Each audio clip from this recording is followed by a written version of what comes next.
question of whether Moses wrote the first 5 books of the Bible, often referred to as the Pentateuch or the Torah, has been a topic of debate and scholarly discussion for centuries.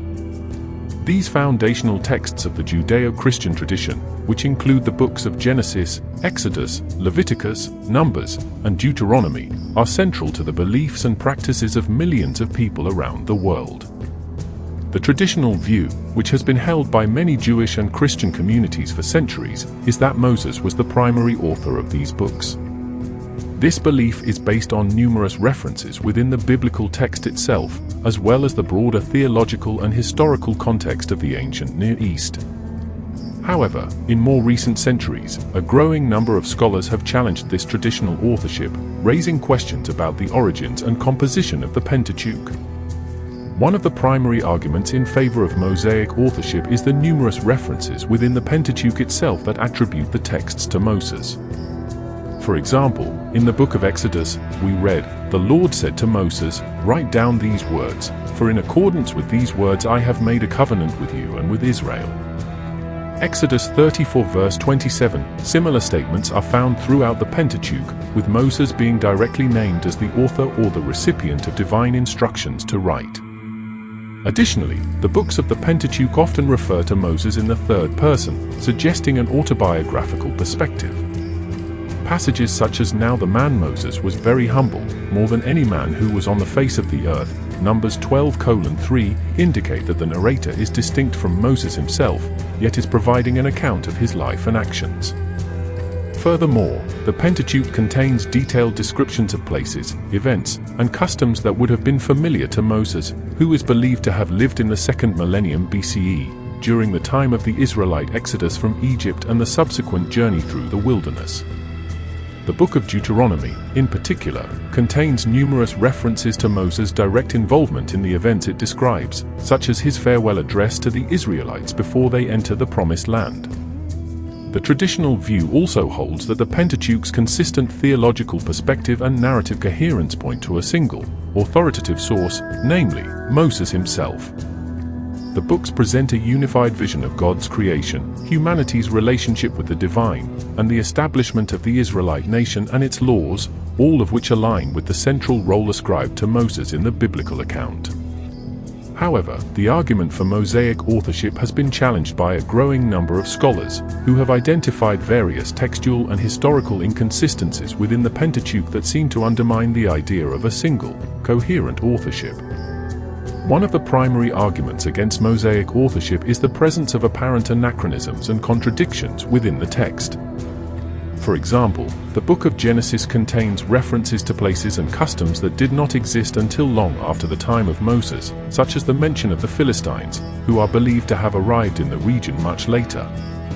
Similarly, the book of Deuteronomy describes the death and burial of Moses, which would suggest that he could not have been the author of that particular book.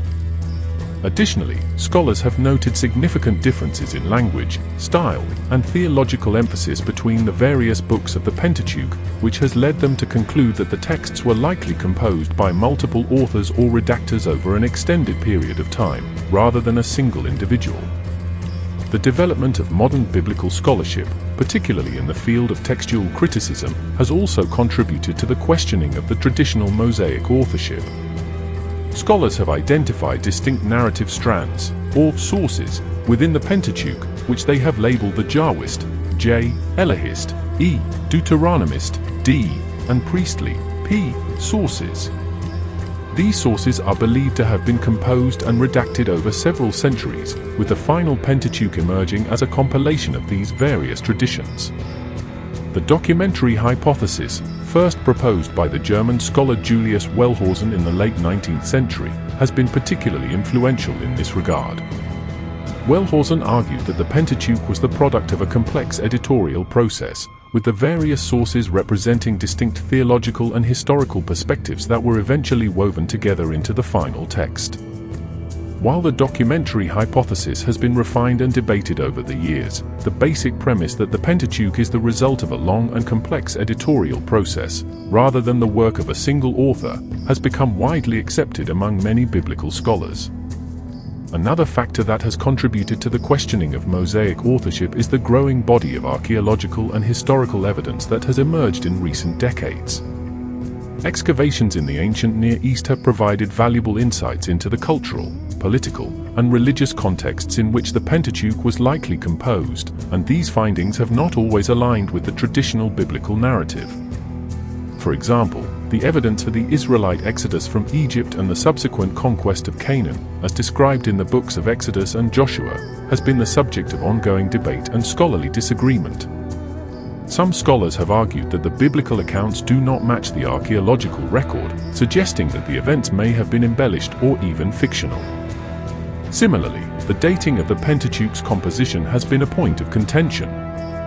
While the traditional view places the authorship during the time of Moses, in the 2nd millennium BCE, some scholars have proposed much later dates, ranging from the 1st millennium BCE to the Hellenistic period, based on linguistic, literary, and historical considerations.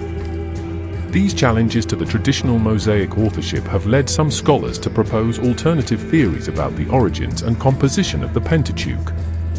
One such theory is the idea of multiple authorship, which suggests that the texts were composed by various individuals or groups over an extended period of time, reflecting the diverse perspectives and traditions of ancient Israelite and Judean communities.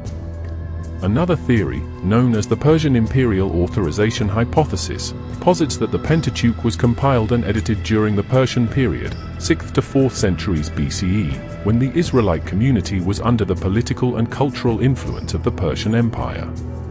This theory suggests that the Pentateuch may have been a deliberate attempt to codify and unify the religious and legal traditions of the Israelites, as part of a broader effort to establish a coherent national identity under Persian rule.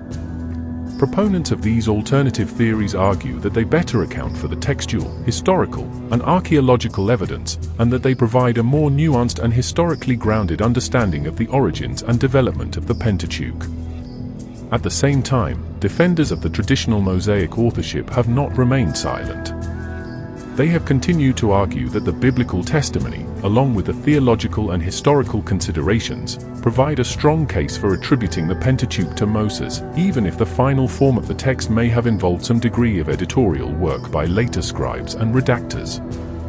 One of the key arguments made by traditionalists is that the Pentateuch's consistent theological perspective and its centrality to the religious and cultural identity of ancient Israel and Judaism suggest a single, authoritative source, namely, Moses himself. They argue that the various textual and historical inconsistencies identified by scholars can be reconciled or explained within the framework of Mosaic authorship, and that the ancient Near Eastern context provides ample precedent for a single individual composing such a significant and influential work. Moreover, traditionalists have pointed to the broader historical and literary traditions of the ancient Near East, which often attributed foundational texts to prominent figures from the past, as a potential explanation for the Pentateuch's attribution to Moses. They argue that this was a common practice in the ancient world, and that it does not necessarily negate the possibility of Mosaic authorship, even if the final form of the text involved some degree of editorial work. Ultimately, the debate over the authorship of the Pentateuch remains a complex and multifaceted issue, with reasonable arguments on both sides. While the traditional view of Mosaic authorship continues to hold sway in many religious and cultural contexts, the scholarly consensus has shifted towards a more nuanced understanding of the Pentateuch's origins and composition. As we continue to uncover new evidence and refine our understanding of the ancient Near Eastern context, the debate is likely to continue, with scholars and believers alike seeking to reconcile the biblical testimony with the growing body of historical, archaeological, and textual evidence. Regardless of one's position on the authorship question, the Pentateuch remains a profound and influential collection of texts that have shaped the religious and cultural traditions of billions of people around the world. Understanding the origins and development of these foundational scriptures is not only an academic exercise, but also a crucial task in preserving and engaging with the rich and complex heritage of the Judeo-Christian tradition.